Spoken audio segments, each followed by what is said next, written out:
Bismillahirrahmanirrahim. Assalamualaikum warahmatullahi wabarakatuh. Alhamdulillahilladzi bi ni'matihi tatimmus shalihat. Nahmaduhu wa nasta'inuhu wa nastaghfiruh wa na'udzu billahi min syururi anfusina wa sayyiati a'malina. May yahdihillahu fala mudilla lahu wa may yudlil fala hadiyalah. Asyhadu an la ilaha illallah wahdahu la syarikalah wa asyhadu anna Muhammadan abduhu wa rasuluh.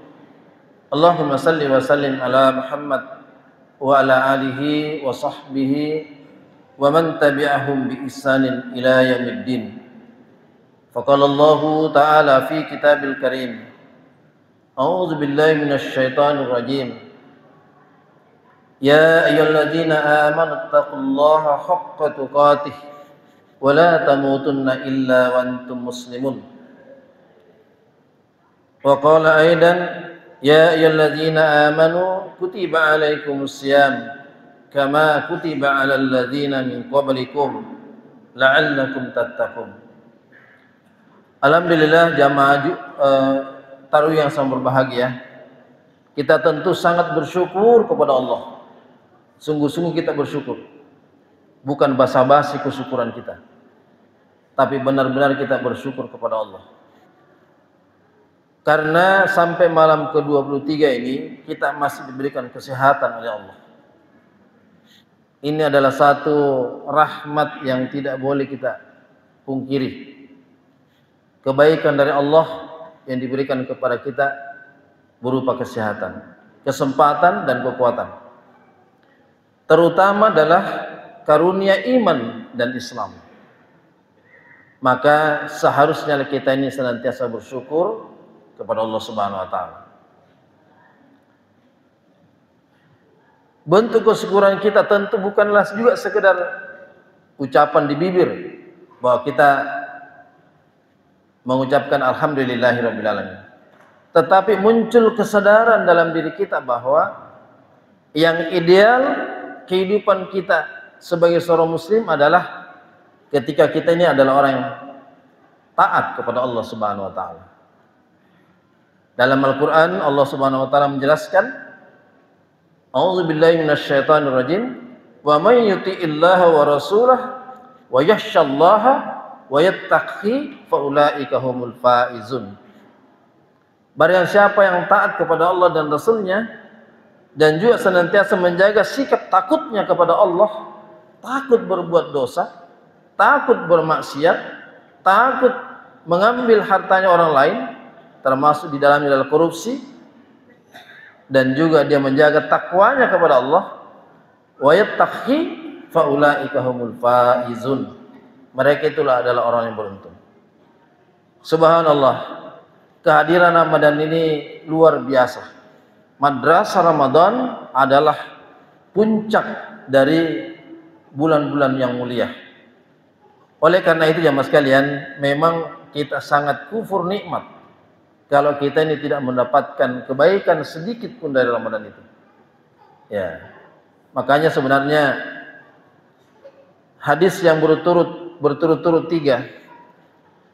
Man shoma ramadana man qama ramadana man qama fi lailatul qadar imanan wa ihtisaban ghufira lahu ma taqaddama min dzambi. Ini satu nasihat yang harusnya menjadi renungan yang sangat besar dari kita jemaah sekalian, bahwa keterlaluan kita kalau di puasanya kita tidak dapat ampunan, di salat tarawihnya kita tidak dapat ampunan, dan di 10 hari terakhir juga kita tidak dapat. Ya, na'udzubillahi min dzalik. Luar biasa kecelakaan kita, jemaah sekalian. Nah, oleh karena itu seperti apa sikap kita ini? Ya. Alhamdulillah tema tadi itu adalah sangat menarik, bagaimana meramadankan semua bulan. Wah, luar biasa. Ramadan itu hanya satu dalam 12 bulan. Ya. Tentu yang dimaksud adalah apa yang kita capai, suatu kenikmatan Islam di bulan Ramadan Itu yang kita coba bawa keluar ya setelah Ramadan. Seperti apa semangat kita membaca Quran di bulan Ramadan. Ya. Saya yakin jamaah sekalian, satu contoh saja. Mungkin kita di sini kalau buka puasa cukup kue. Tidak perlu makan malam. Itu sudah cukup sampai sahur. Tapi kalau di luar bulan Ramadan, wah kita tidak enak kalau tidak makan malam. Ya. Mengapa suasana puasa itu terasa terus? Setelah maghrib pun juga terasa. Bahwa kita dalam keadaan bulan Ramadan. Ya, terutama adalah jemaah sekalian, suasana iman, suasana spiritual sangat tinggi di bulan Ramadan. Yang paling jelas terasa adalah kalau bulan Ramadan kita baca Quran, tidak cukup kalau hanya 1 juz per hari. Ya. Suatu sikap yang sangat rendah sekali atau disebut sangat malas kalau kita hanya 1 juz per hari. Saya yakin jemaah sekalian rata-rata 3 juz per hari. Ya, tidak terkecuali kita tua atau muda. Ya, terutama yang tua insya Allah rata-rata 3 juz per hari. Harusnya yang muda lebih dari itu. Lebih dari itu jemaah sekalian. Kenapa suasana iman kita di bulan Ramadan sangat baik? Ya, sangat kuat. Spiritualitas kita ini sangat baik. Ya, sangat baik sekali. Nah, coba kita bahas nanti keluar. Ya, makanya one day one juice itu ya sudah luar biasa. Ya, mudah-mudahan ini bisa kita bawa. Bukan hanya baca Quran, salat sunat 12 rakaat salat sunat rawatib. Ya, dalam hadis itu disebutkan barang siapa yang setiap harinya melaksanakan 12 rakaat sebagai salat sunat rawatib, itu dibangunkan rumah di surga. Ya. Ada yang mengatakan begini jamaah sekalian, tidak usahlah rumah, gubuk-gubuk saja, yang penting di surga. Subhanallah. Apa artinya? Betapa surga itu bukan sesuatu yang murah, bukan sesuatu yang sederhana. Tapi kalaupun kita dapat yang sederhana, tidak ada masalah. Tidak ada masalah. Ya, karena memang ya betapa tidak mudahnya kita harus berjuang ya untuk bisa mendapatkan jaminan Allah di surga. Ya, setidaknya jamaah sekalian yang berbahagia, orang yang puasa itu ya sebagaimana tadi disebutkan la'allakum tattaqun. Ya. Dan nilainya Allah tidak sebut berapa. Fa innahu li wa ana jazibih. Ya, puasa itu adalah untuk aku sendiri yang membalasnya. Nilainya tidak terbatas. Sama dengan orang sabar. Orang sabar itu juga nilainya tidak terbatas. Salah satu prinsip dalam berpuasa yang harus ada dalam diri kita adalah nilai kesabaran. Ya, nilai kesabaran. Makanya inna yuwaffas sabiruna ajruhu bighairi hisab. Sesungguhnya orang sabar itu balasannya tidak terbatas. Sama dengan puasa. Fa innahu li wa ana ajzibih. Aku sendiri yang membalasnya kata Allah. Nah, suasana iman yang baik inilah jamaah sekalian, terutama di 10 hari terakhir sekarang ini, itu harus betul-betul kita kuatkan. Ya. Dalam bahasa hadisnya itu adalah kencangkan ya sarungnya. Ya. Maksudnya perkuat semangat kita. Ya. Bukan sekedar hadir, tapi kita ingin menikmati suasana ibadah itu begitu sangat nikmat. Makanya sebenarnya mohon maaf, mudah-mudahan masjid kita ini tahun-tahun depan ada sholat malamnya, ya, khusus sholat malamnya, mudah-mudahan. Karena masjid kita termasuk masjid terbesar di BTP. Ya, kalau kita merasakan nikmat sholat malam, maka rasakanlah sholat malam sebagaimana yang mungkin jamaah sekalian biasa atau pernah merasakan di Mekah atau di Madinah. Sholat tarawih, tapi bangun lagi sholat malam. Subhanallah, luar biasa. Nikmat. Apalagi kalau imamnya enak bacaannya, seperti ustadz kita, imam kita di sini. Ya. Kalau kami di pondok, sejak dari pertama itu 1 juz setiap malam. Selain tarawih, malam kita bangun lagi 1 juz setiap malam. Apalagi 10 hari terakhir ini, kita mulai start setengah 2 sampai jam 4. Ya, kita ingin menikmati bagaimana nikmatnya sujud, ruku, bacaan-bacaan salat, doa-doa yang kita munajatkan kepada Allah. Terasa nikmat jemaah sekalian. Nah, itu salah satu bentuk kesyukuran yang harus kita rasakan. Ya. Beda jemaah sekalian di luar Ramadan dengan di dalam Ramadan. Meskipun jemaah sekalian yang dimaksud juga meramadankan seluruh bulan itu adalah suasana tarwih, itu kita bawa juga ke luar Ramadan. Bagaimana caranya membawa suasana tarwih? Ya, artinya kita tetap harus berusaha bangun sholat malam atau sholat tahajud di luar bulan Ramadan. Ya, kenikmatan yang kita rasakan itu kita bawa ke luar Ramadan. Sholat sunnah tadi, kemudian sholat wajib. Ya, mari kita coba memahami dan menangkap secara dalam betapa menjaga sholat wajib itu sangat penting. Ya, mungkin biasa kita dengar kalau kita ke Tanah Suci, arba'in, sholat 40 hari. Saya pernah menanyakan secara langsung kepada salah satu dosen di Universitas Madinah, apakah yang dimaksud arba'in itu hanya berlaku di Madinah? Oh tidak, di seluruh negeri, di mana saja tempat salat itu besar, ya. Kalau kita bisa bersama imam takbir, maka kita akan mendapatkan ya 2 kebebasan. Ya, pertama adalah bebas dari ya fitnah sebagai seorang munafik, dan tentu yang kedua adalah bebas dari ancaman neraka. Ya, luar biasa. Tapi kita memang selalu bersama imam takbir. Ya, apalagi kalau masjid besar seperti ini. Suasana salat jamaah yang nikmat itulah kita perlu bawa keluar setelah Ramadan. Ya, kenikmatan itu yang kita bawa. Ya. Jangan sampai kita yang nikmati Ramadan, setelah Ramadan kita tidak bawa. Baca Quran juga demikian. 3 juz per hari jamaah sekalian yang kita rasakan nikmat luar biasa. Bisa 3 kali tamat dalam 1 bulan. Ya. Luar biasa. Apalagi kalau mungkin ada yang lebih. Saya yakin ada yang lebih. Santri saya di pondok ada yang bisa baca Quran per hari itu 25 juz. Bahkan ada salah satu orang sampai 40 juz per hari. Ya. Jamaah sekalian, bukan sebagai satu kebanggaan, memang anaknya sangat kuat. Kuat, ya, sangat kuat sekali. Ya, dia memang sudah setengah hafal, sudah banyak hafalannya. Yang kedua memang sangat kuat menghafal, kuat membaca, kuat duduk. Kalau kita ini orang tua mungkin 1 jam sudah gelisah. Ya. Tapi anak kalau kuat itu luar biasa. Ya. Dia bisa baca. Mengapa jamaah sekalian ternyata Imam Syafi'i bisa 2 kali tamat sangat mungkin.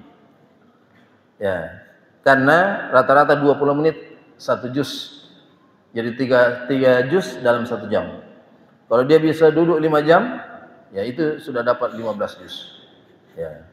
Dan itu sangat mungkin. Ya.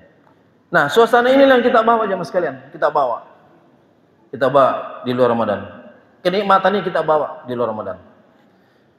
Betapa kenikmatan jamaah sekalian sebagai seorang mukmin yang saya sampaikan ayat pertama tadi, ulaika humul faizun, mereka itu adalah orang beruntung. Karena rasa iman dan takwanya itu sudah ada. Ya. Ini yang kita perlu jaga, ini yang kita perlu nikmati, kita pelihara. Jangan sampai setelah Ramadan terdegradasi kembali. Ya. Maka suasana itulah yang harus kita jaga sedemikian rupa sehingga kita bisa pertahankan setelah Ramadan. Mengapa para salafus soleh 6 bulan sebelum waktu Ramadan mereka sudah siap? Ya, 6 bulan setelahnya, ya itu dia perjuangkan untuk dia jaga. Nah, 6 bulan berikutnya itu digunakan untuk persiapan Ramadan berikutnya. Dievaluasi secara total. Apa yang kurang yang lalu? Ya, ternyata yang lalu saya masih santai. Ya, sedekah saya masih kurang. Itu yang kita perbanyak kembali. Evaluasi itu yang harus kita jaga. Ya, jamaah sekalian yang berbahagia, mungkin biasa kita umroh Ramadan. Kami pernah di sini sama Pak Haji Irianto membawa 300 jamaah. Ya.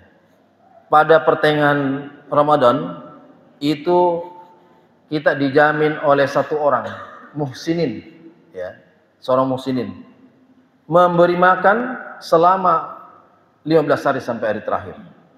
Jadi luar biasa keuntungannya travel. Bayangkan jemaah sekalian, 300 orang. Kira-kira berapa nilainya satu kali makan? Itu dia bawa mobil kontainer untuk sedekah. 11 bulan mereka cari uang. Keuntungannya 1 bulan dihabiskan untuk bersedekah. Ya, mengapa jemaah sekalian? Mereka sangat yakin keuntungan itu karena rahmat dari Allah Subhanahu wa taala. Rezeki dari Allah Subhanahu wa taala. Ya, makanya keuntungannya itu dihabiskan. Ya. Dan dia sangat senang ketika memberi makan orang, apalagi bulan Ramadan. Dibayangkan jemaah sekalian, ketika setiap orang pahala mereka juga dapat. Subhanallah, luar biasa. Kalau kita bicara pahala. Nah, tetapi keridhaan Allah itu yang paling penting. Imanan wahtisaban itu yang paling penting. Karena kita ingin mendapatkan ampunan Allah Subhanahu wa taala. Jamaah sekalian yang berbahagia, maka tentu kita berupaya keras. Sisa waktu ini jangan sampai terlewatkan. Ada juga yang saya ingin sampaikan sebenarnya, ini yang tidak kalah penting. Selain meramadankan seluruh bulan, yang harus kita sadari jemaah sekalian adalah bagaimana mempersiapkan generasi di belakang kita. Ya, saya yakin jemaah sekalian di BTP ini komunitas terbanyak itu adalah komunitas SMP dengan SMA. Ya. Tapi mari kita jujur melihat seberapa banyak yang ada di masjid. Ya, kelompok ini SMP SMA, ya, dia yang paling sedikit. Yang paling banyak adalah kelompok orang tua. Nah, alhamdulillah saya dengar tadi ada lomba anak SD dan SMP. Saya berharap ini dilakukan setiap tahun. Tapi bukan sekedar lombanya, jamaah sekalian. Yang paling inti adalah bagaimana menanamkan nilai-nilai akhlak Quran kepada anak kita. Ayat dalam Al-Quran disebutkan begini jemaah sekalian. A'udzubillahi minasyaitonirrajim. Wal yahsal ladzina law taraku min khalfihim dzurriyyatan di'afah. Khafun 'alaihim falyattaqullaha falyaqulu qawlan sadida. Hendaklah kita ini khawatir. Orang-orang yang kita tinggalkan di belakang kita ini adalah orang-orang yang lemah. Ya, lemah. Lemah secara ekonomi, lemah secara akidah, lemah secara pendidikan, dan tentu juga lemah secara spiritual. Ya. Nah, oleh karena itu jemaah sekalian, itu yang paling penting sebenarnya harus diprogramkan setiap Ramadan. Bukan sekedar perlombaan, tapi bagaimana menanamkan nilai-nilai akhlak kepada anak kita. Ya. Karena jemaah sekalian yang berbahagia, Rasulullah Muhammad sallallahu alaihi wasallam ketika menerima 5 ayat surah Al-Alaq, ya. Kalau kita pernah ke Gua Hira, itu kita akan lihat ya tulisan surah Al-Alaq 5 ayat. Surah yang kedua itu adalah surah Al-Qalam. Antara Al-Alaq dengan Al-Qalam itu ada waktu jedah 2 tahun. Ada yang mengatakan 3 tahun. Tidak ada turun wahyu. Sehingga orang-orang kafir Quraisy mencomokkan Rasulullah. Hai Muhammad, kalau engkau ini adalah seorang nabi, seorang rasul, masa hanya 5 ayat saja turun? Ya. Sehingga dijawab oleh Allah Subhanahu wa taala dengan turunnya surah yang kedua, surah Al-Qalam. A'udzubillahi minasyaitonirrajim. Nun wal qalami wama yasturun. Ma anta bi ni'mati rabbika bimajnun. Wa innalaka la'ajran ghaira mamnun wa innaka la'ala khuluqin azim. Fasatubsir wa yubsirun bi ayyikumul maftun. Inna rabbaka huwa a'lamu biman dhalla an sabili wa huwa a'lamu bil muhtadin. Saya tidak bahas semuanya, secara khusus saja. Pada ayat ma anta bi ni'mati rabbika bimajnun. Dengan nikmat Quran Muhammad, engkau bukanlah orang gila. Jadi jamaah sekalian yang berbahagia, jaminan bahwa kita ini tidak gila ketika kita ini berinteraksi dengan Quran. Ya. Kalau kita tidak berinteraksi dengan Quran, bagaimanapun hebatnya kita ini, gelarnya kita banyak, ya, pangkat kita setinggi apapun, ya, kita disebut gila oleh bahasa Quran. Ya. Yang tidak berakhlak Quran lah yang disebut gila. Ma anta bi ni'mati rabbika bimajnun. Tidaklah engkau Muhammad disebut gila kalau engkau ini senantiasa berquran dengan nikmat Quran. Ayat berikutnya Allah mengatakan wa inna laka la ajran ghairu mamnun, dan Allah akan memberikan balasan kepada mereka dengan tidak pernah putus balasannya. Yang ketiga adalah ya wa innaka la ala khuluqin azim. Orang yang berquran juga itu adalah akan diberikan akhlak yang agung. Dan yang terakhir di ayat ini, di sambung ayat ini adalah fasatu basiru wa yubsirun. Kamu akan lihat bagaimana orang yang berquran, dan kamu juga akan lihat bagaimana orang yang tidak berquran. Ya, jadi enak sekali jamaah sekalian. Maksudnya begini, kalau orang itu tidak berquran, maksudnya tidak menggunakan akhlak Quran dalam kehidupannya, sebesar apapun pangkatnya, jabatannya tinggi, hartanya banyak, tidak ada apa-apanya. Dia tetap disebut gila. Karena kata ayat tadi, fasatu basiru wa yubsirun biyayikumul mahtun. Kamu akan lihat dan mereka juga akan lihat siapa di antara mereka yang gila. Ya. Jadi yang gila adalah yang tidak berquran. Iya. Nah, ini jemaah sekalian. Karena itulah paling mahal dalam bulan Ramadan ini adalah interaksi kita dengan Quran yang sangat baik ini. Mari kita jaga sebaik mungkin setelah Ramadan. Sehingga memang sangat mungkin semua Ramadan itu bisa kita ramadankan. Ya, insya Allah. Terasa betul nikmatnya baca Quran, nikmatnya sholat, tapi jauh lebih nikmat ketika kita membaca Quran. Terutama jemaah sekalian, tolong kita berusaha untuk mentadabburi ayat-ayat Allah Subhanahu wa taala. Kitabun anzalnahu ilaika mubarakun liyadabbaru ayatihi wa liyatadzakkara ulul albab. Kami turunkan Al-Quran penuh dengan berkah. Berkah luar biasa Al-Quran jemaah sekalian. Luar biasa keberkahan Al-Quran. Tapi keberkahan Al-Quran ini sangat terasa ketika ditadabburi ayat-ayatnya. Ya, karena dia akan menjadi nasihat bagi orang-orang yang berakal. Satu contoh yang kita sering baca jemaah sekalian. Iyyaka na'budu wa iyyaka nasta'in. Hanya kepada Engkau lah kami menyembah, dan hanya kepada Engkau lah kami mohon pertolongan. Kalau semua kita ini nilai tauhidnya seperti ini jemaah sekalian, subhanallah luar biasa. Kita tidak akan pernah ke tempat-tempat ya dukun, tempat-tempat yang lain kecuali meminta pertolongan kepada Allah Subhanahu wa taala. Subhanallah. Saya kira inilah mungkin terlalu lama apa yang kami sampaikan. Sekali lagi mohon maaf atas segala kekurangan. Hadanallahu wa iyyakum. Assalamualaikum warahmatullahi wabarakatuh.